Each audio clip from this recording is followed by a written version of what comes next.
Disiplin dan lama-lama, karena tadi saya sudah lama-lama menyampaikan visi misi PB Formula.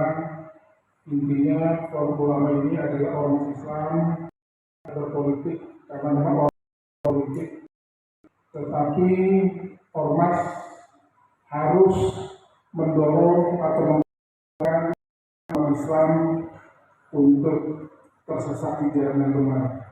Mudah-mudahan hari ini berulang,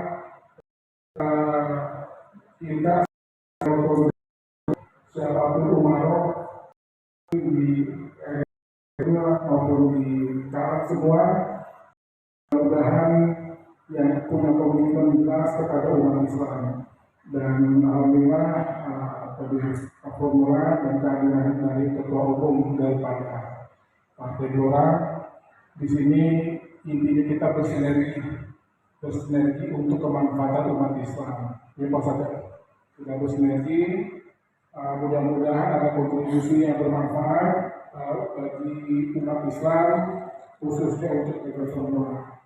Saya rasa itu aja, mudah-mudahan sebagai kata penata pembuka.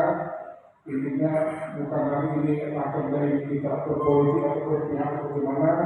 Siapapun yang mau bergabung dengan Formula asal sama untuk kemaslahatan umat Islam, kita support. Ya Pak Ketua PD kita support, itu Pak Ketua kita support. Selagi itu ada pesanan frekuensi atau gelombang yang sama dengan gelombang Gelora untuk umat Islam, ya kita maksimalkan, kita support.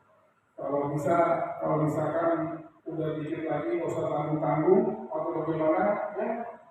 Kalau memang udah jelas komitmen seperti apa, partai kita seperti apa, ya itu urusan PD dengan jajarannya untuk mengeksekusi. Demikian kurang lebihnya, mohon maaf yang sebesar-besarnya. Wassalamualaikum warahmatullahi wabarakatuh. Kalau kita ada di Teluk, khususnya di Saudi dan sebagian di Syam, kita akan kira-kira orang menunaikan ibadah mirip dengan mazhab Imam Ahmad. Tapi kalau kita ke Asia Tenggara, kita akan menyaksikan cara orang, dan juga sebagian di Asia Tenggara, cara orang menunaikan ibadah makna seperti sholat itu kira-kira seperti mazhab Imam Syafi'i.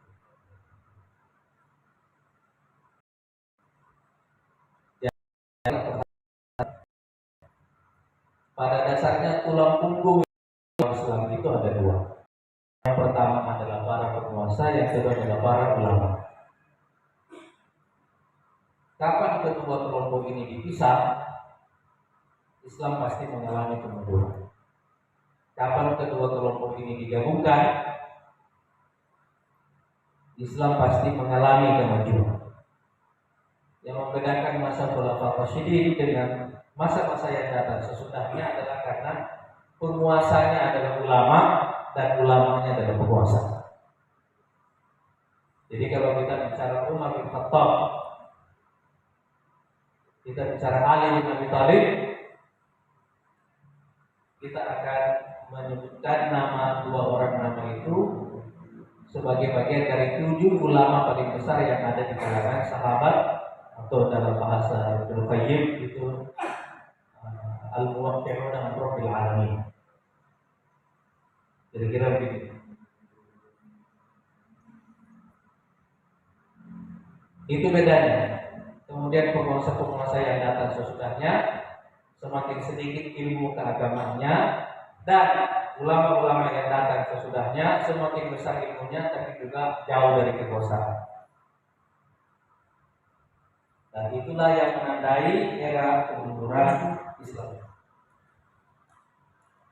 Sekarang jika kita ingin kembali ke Islam, yang harus kita lakukan adalah kembali menyatukan kerja-kerja para ulama dan kerja-kerja para politisi, para penguasa.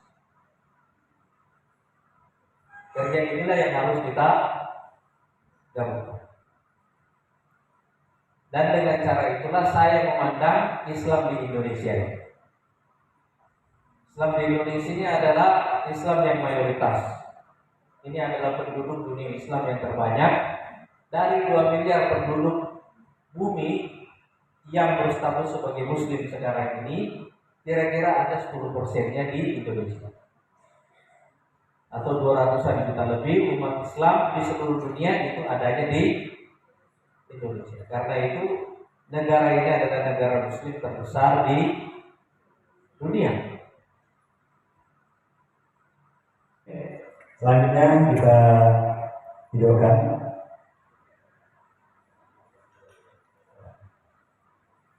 Bismillahirrahmanirrahim.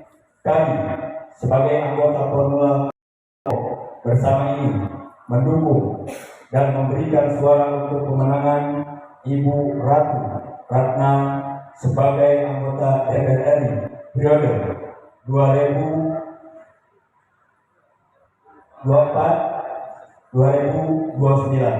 Semoga Allah meridhoi dan merestui langkah kita semuanya. Allahu Akbar. Allahu Akbar. Allahu Akbar.